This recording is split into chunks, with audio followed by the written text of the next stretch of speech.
Hey, well, in this lesson, what I want to do is go over real quick. And remember, it will be quick, but it's a video, so you can pause it. In fact, you can even slow it down, even as I think as slow as half speed. I want to go through sort of the subcategories of economic freedom and make sure you just kind of understand how they might relate to the different methods of expansion. So your investment methods and your trade options. All right, we'll start with property rights.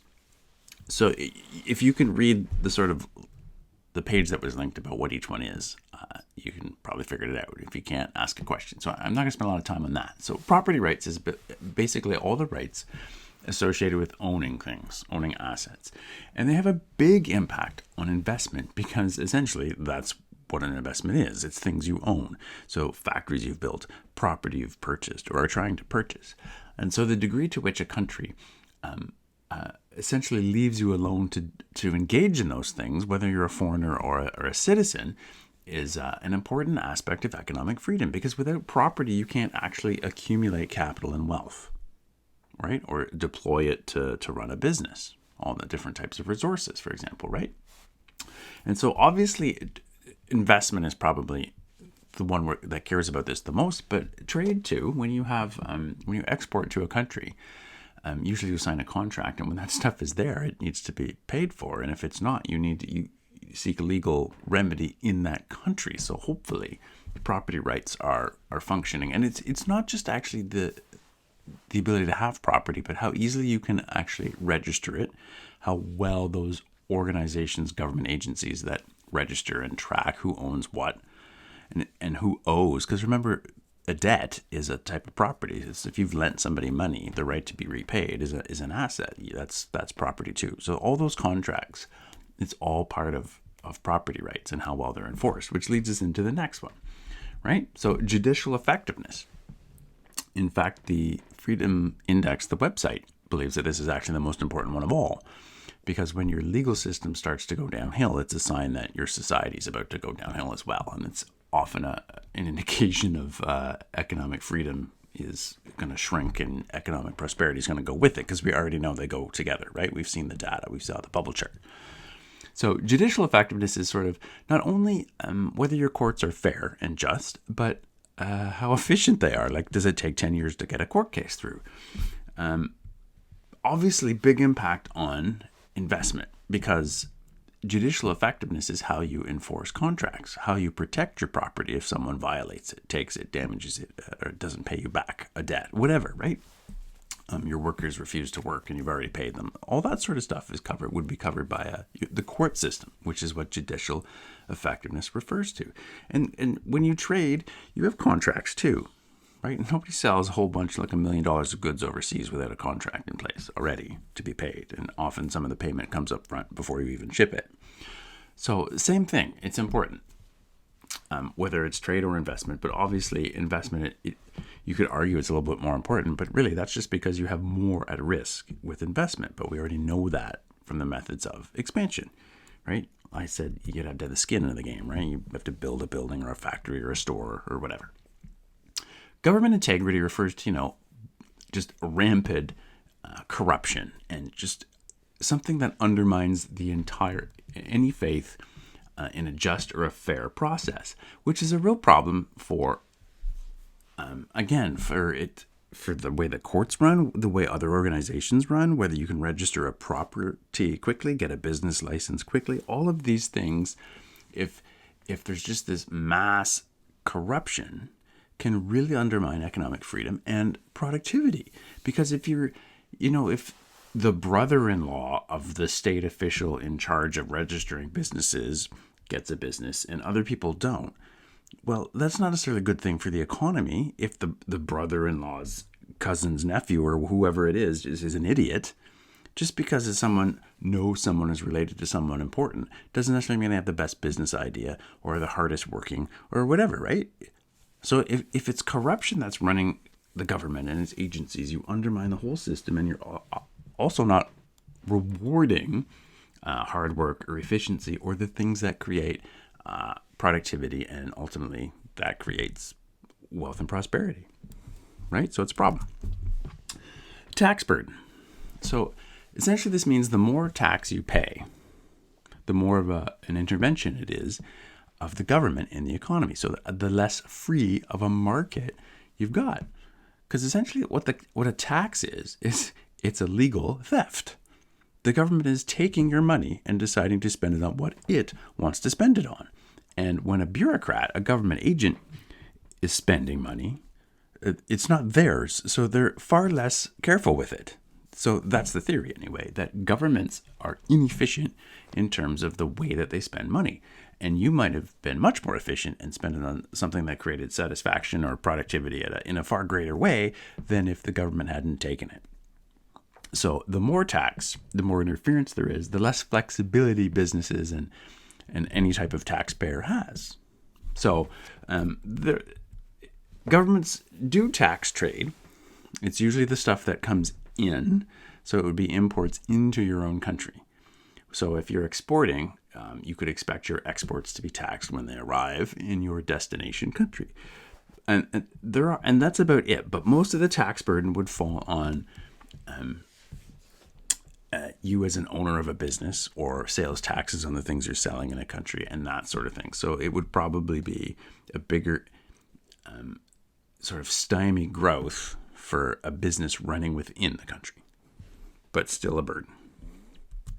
Right? And of course, even all of these things affect the whole economy, which affects then people who live in the society, right, in that economy, which will affect either trade or the business that you've invested and started in the country. So they affect both. It just might be more of a concern. One might be more of a concern than the other, right? Investment versus trade. So keep that in mind too.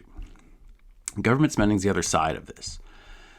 Okay, so you only need to tax to pay for spending. So if your spending's out of control, again, what you're spending on might be crowding out private individuals from running those types of activities. And it's also requires you to tax. So the more you spend, the more you need to tax. So they're related. It's the same issue, really, right? Although this one is, I guess you can't really make that argument. But if the government's spending on things that your business might want to produce, you're now competing with the government. So again, it's that intervention by this government agency that doesn't really compete on the same level playing field as a small business, for example. So business freedom should be obvious. It's a little bit more for an investment. How easy it is for you to set up a business, register it, run it. In some countries, it can take a year, and you literally are endlessly meeting with officials, paying lots of money, sometimes bribes. And in Ontario, you can literally do it in your pajamas online in 5 minutes and pay $60, and you'll have your business license. It's that easy. And in some countries, it literally will take a year or two to do the same thing, just to get the license. It's insane. And then endless regulation. There's all sorts of regulations, health regulations, rules that you couldn't even think of in some countries that interfere with how efficiently you can run and how well you can run your business and the decisions that you can and cannot make. And the less free, the more regulation, the less free, and the less efficient, less productive, right? And yeah, it affects trade, but it's more on the investment side if you have a business operating within the country. Okay, so the next one is labor freedom, and that is most certainly affecting businesses that are located inside the country, right? It's your ability, it's how free is the labor market, right? Because remember when we talked about free markets, all the participants, buyers and sellers, producers and consumers, could come and go freely. Price was allowed to move freely, and a price in a labor market is wages, right? You can hire who you want, fire when you need to, lay off if your business slows down, fire people that are terrible or stealing from you. It's not always as easy as you might think it is to do those things. And so the more restrictions, more labor law, more protection for workers, the harder it is for businesses to thrive. Either to find the people or get rid of them or reduce hours or any of that. All the health and safety rules, we have tons in the developed world. Health and safety regulations, rule things you can do, things you can't. Usually things you can't do, right? And the more of that there is, the less free. And so it becomes difficult to run a business, obviously, because you can't do anything without labor. Trade freedom. I think that's self-explanatory too. It's the degree to which you can export if you are running in a country, how easy it is for you to sell stuff from that country to other places, and how easy it is for you to send, so say from Canada, to export and send stuff to that country. Do they allow it in or not? Are there lots of restrictions? Are there lots of taxes called tariffs or duties for stuff that crosses that country's borders? And of course, the worse it is, the less competitive that country can be. So it might have fewer access, like less access to goods and services from all over the world. So you might be forced to, if you're a business in that country and you need resources or inputs that are only made, say, really well in Germany, and you're not allowed to import them, well, then your business won't be as productive, and it may not even be able to produce some things because you can't import them, or you can't produce on a large scale because you're not able to get your goods out of your country to sell to a mass audience. You've only able to sell within that one country, right? There's all those restrictions can really impede productivity, efficiency, and growth. So again, mostly about, it can affect both, like I just said. Like if you're operating there and you can't import the resources you need, it's a problem. But it also affects, obviously, trade, because it's a limitation on trade. Next one is investment freedom. Clearly mostly going to affect the investment methods of expansion, because it's a limitation on what say foreigners often can buy, or how much, or if there's taxes or restrictions, or again, how easy is it? Do you need to bribe people again? Are you just banned as a foreigner from owning certain things? And again, it reduces competition, and reducing competition often reduces efficiency and productivity. Financial freedom is essentially important, I guess, more for investment, because it means how well does the banking system and efficiently does the banking system and the financial systems like capital markets, stock markets, insurance companies, all of that stuff that spread risk, that make funds available for expansion, all of that stuff. How well does it run? How efficiently does it run? And how accessible is it to everyone, right? Because once you're there, future growth, for example, if you're operating in South Korea, future growth is going to require you to borrow money in South Korea's currency to expand. You're not going to be able to use the Canadian dollar. You'd have to use the currency in the country you're operating in. So you would depend on the efficiency and effectiveness of their financial system. And that's financial freedom. And then there were two I didn't actually put on the list or assign because either they're redundant. The first one was, or I don't expect you to know as much. The first one was monetary freedom, which requires a lot of actually background knowledge to understand this. And we essentially have a way for you to understand how free and well run the monetary system is in a country. And we've already talked about that. That's inflation and the exchange rate. So if you're looking at a relatively stable exchange rate and inflation is normal, then they probably have reasonable monetary freedom. And that affects both. Any business that needs to use that country's currency at any time is affected by monetary freedom. And the last one is redundant, really, as far as I'm concerned. Fiscal freedom is these two things right here. Taxing and spending, right? It's the government's budget, which is essentially the tax coming in and the spending going out. So we don't need to duplicate, really, as far as I'm concerned. In grade 10, that would be a duplication. All right, so that's essentially why it matters. So, parting note, when you use the information in the research, in our do's and don'ts list, one of the items is don't tell me what the statistic means. I want you to apply it. So if you're thinking of a country and you're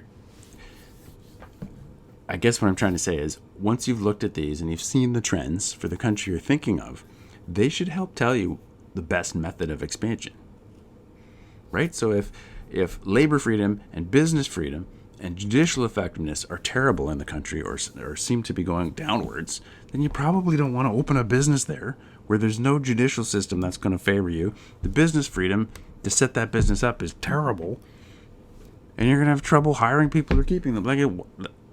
Those are the things that businesses would need that are operating in the country the most, and if they're terrible, then maybe exporting's better. Maybe you don't want to start a joint venture inside the country, right? So these essentially are the things that create the environment that makes for successful businesses, right? So it makes an economy strong. It makes businesses run well, which is what makes the economy strong, And then you can measure how well that economy is ultimately doing then with the economic performance data. It's kind of like we went backwards, right? All of these things that are on the screen are what make an economy, are an environment favorable for economic prosperity. Economic prosperity will show up in the economic performance data like GDP growth and GDP per capita. So based on these, you should be able to pick and justify probably the best or most appropriate method of expansion. And you might even realize that you picked a terrible country. Now, it also depends on your product. You may have no choice. For example, we even talked about this in class. If you need petroleum, you just can't go anywhere. You can't go to the countries that are most economically free. They might not have any petroleum oil, right? Sometimes you have to go where the resource is, for example. But other than that, you should definitely pay attention to the degree of political and economic freedom, because they ultimately determine the risk and your likelihood of success.